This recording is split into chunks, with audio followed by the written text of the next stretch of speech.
집값 양극화 시대, 중년이 살아남는 5가지 전략. 지난주 토요일 아침 58세 박재훈 씨는 은행 앱을 열었다가 그만 한숨을 내쉬고 말았습니다. 30년 넘게 모은 예금 잔액이 눈에 들어왔기 때문입니다. 젊었을 때부터 한 푼 두 푼 모은 돈이었습니다. 술 한 잔 아끼고 옷 한 벌 덜 사며 모았습니다. 그런데 이 돈으로는 서울 변두리 작은 아파트 한 채도 살 수 없었습니다. 20년 전만 해도 이 돈이면 집 한 채 마련하고도 남았을 텐데 말입니다. 그날 저녁 박 씨는 대학 동창회에 나갔습니다. 친구들과 이야기를 나누다 보니 모두가 비슷한 고민을 하고 있었습니다. 어떤 이는 서울 집을 포기하고 경기도로 이사했고, 어떤 이는 빚을 내서 억지로 서울 집을 샀다가 이자에 허덕이고 있었습니다. 성실하게 살아온 50대들이 왜 이렇게 집 때문에 고통받아야 하는 걸까요? 바로 이것이 오늘 우리가 이야기할 주제입니다. 집값 양극화라는 거대한 파도 앞에서 중년들은 어떻게 살아남아야 할까요? 먼저 냉정하게 현실을 직시해야 합니다. 집값 양극화는 이미 돌이킬 수 없는 대세가 되었습니다. 서울과 지방의 격차, 핵심 지역과 외곽의 차이는 시간이 갈수록 더 벌어지고 있습니다. 이것은 단순히 부동산 문제가 아니라 우리 사회 전체의 구조적 변화입니다. 일자리, 교육, 의료, 문화, 모든 것이 한 곳으로 집중되면서 생긴 필연적 결과입니다. 그렇다면 우리는 그냥 포기해야 할까요? 절대 그렇지 않습니다. 오히려 지금이야말로 현명한 선택을 할 수 있는 마지막 기회일 수 있습니다. 인천에 사는 최영숙 씨의 이야기를 들어보겠습니다. 그녀는 5년 전 중요한 결단을 내렸습니다. 서울 외곽의 낡은 아파트를 팔고 경기도 신도시로 이사한 것입니다. 주변에서는 모두 말렸습니다. 서울을 떠나면 집값이 안 오른다고, 나중에 후회할 거라고 했습니다. 하지만 최 씨의 생각은 달랐습니다. 서울 집값은 이미 너무 올라서 자신이 감당할 수 있는 수준을 넘어섰습니다. 그 돈으로 경기도에서는 훨씬 넓고 좋은 집에 살 수 있었습니다. 결과는 어땠을까요? 물론 서울 집값은 더 올랐습니다. 하지만 최 씨는 후회하지 않습니다. 대출 부담이 줄어들면서 매달 여유 자금이 생겼습니다. 그 돈으로 노후 준비를 하고 있습니다. 무엇보다 넓은 집에서 여유롭게 사는 것이 행복합니다. 친구들이 좁은 서울 아파트에서 허덕이는 것을 보면 오히려 자신의 선택이 현명했다고 느낍니다. 이것이 첫 번째 생존 전략입니다. 자신의 능력에 맞는 현실적인 선택을 하는 것입니다. 남들이 서울이라고 하니까, 모두가 강남으로 간다니까 무작정 따라가는 것은 위험합니다. 자신의 경제적 여건, 생활 패턴, 가치관을 냉정하게 따져봐야 합니다. 하지만 여기서 끝이 아닙니다. 단순히 외곽으로 이사하는 것만이 답은 아니기 때문입니다. 부산에서 작은 식당을 운영하는 김동수 씨는 다른 방식으로 살아남았습니다. 그는 일찍이 깨달았습니다.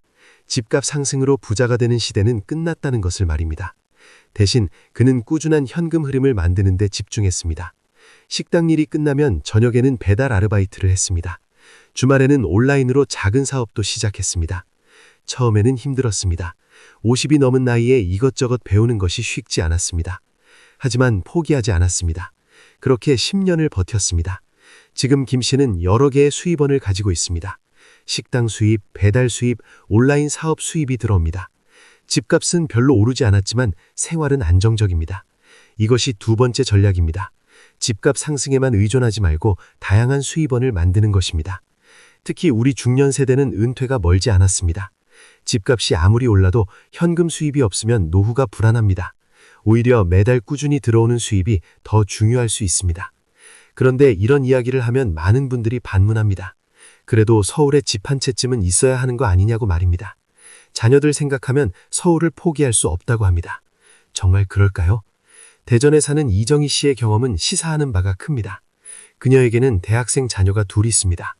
큰아이가 고등학교에 들어갈 때 남편과 심각하게 고민했습니다. 서울로 이사 갈 것인가, 대전에 남을 것인가. 주변에서는 당연히 서울로 가야 한다고 했습니다. 좋은 대학 가려면 서울이어야 한다고 했습니다. 하지만 이 씨 부부는 대전에 남기로 했습니다. 대신 그 돈으로 아이들 교육에 투자했습니다. 좋은 학원, 과외, 해외 연수 등 교육비를 아끼지 않았습니다. 결과는 어땠을까요?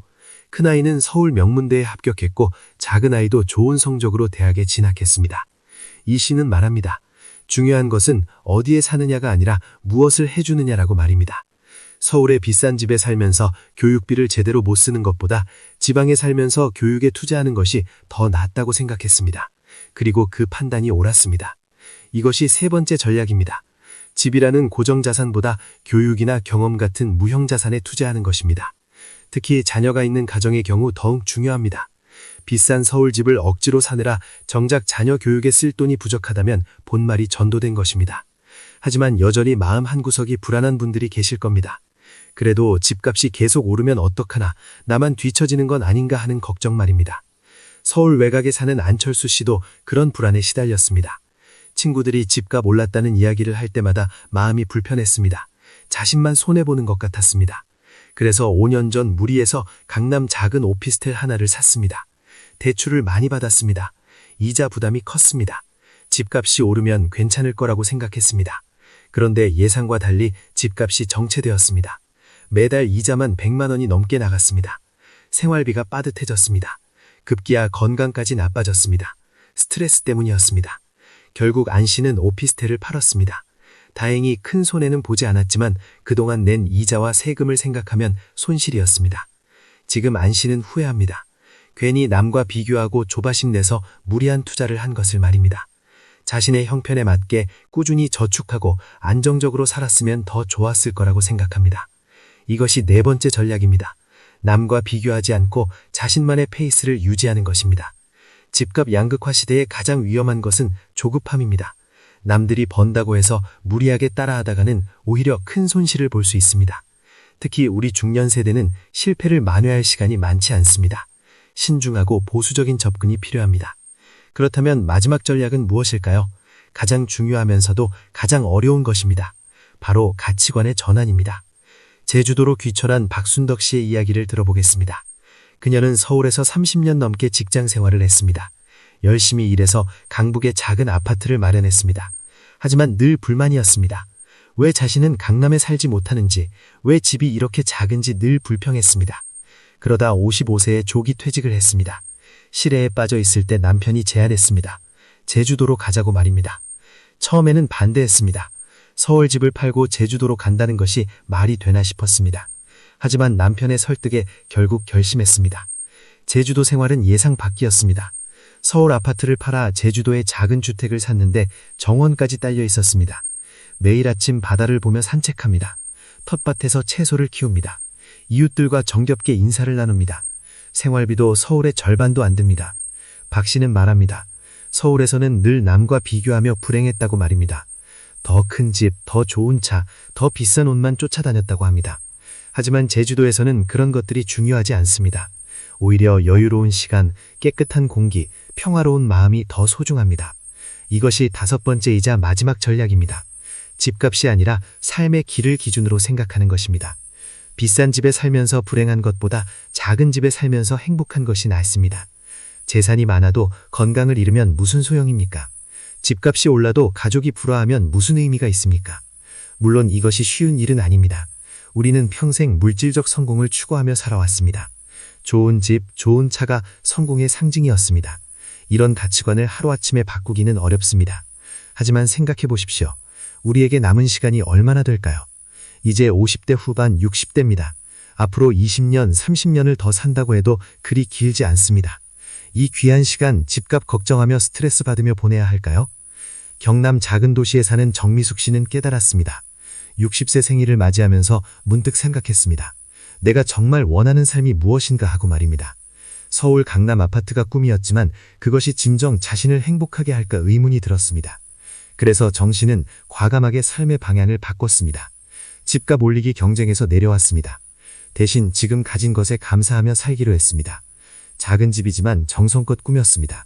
가족과 함께 보내는 시간을 늘렸습니다. 오래전부터 하고 싶었던 취미 생활을 시작했습니다. 놀랍게도 마음이 편안해졌습니다. 집값이 오르든 떨어지든 더 이상 신경 쓰이지 않았습니다. 남들이 어디 사는지, 얼마짜리 집에 사는지도 관심 밖이었습니다. 오직 자신과 가족의 행복에만 집중했습니다. 지금 이 이야기를 듣는 여러분은 어떤 생각이 드나요? 혹시 지금까지 너무 집값에만 매달려 살지는 않으셨나요? 정작 중요한 것들을 놓치고 있지는 않으셨나요? 집값 양극화는 분명 심각한 문제입니다. 하지만 그것이 우리 인생의 전부를 좌우하게 내버려 둘 수는 없습니다. 우리에게는 선택권이 있습니다.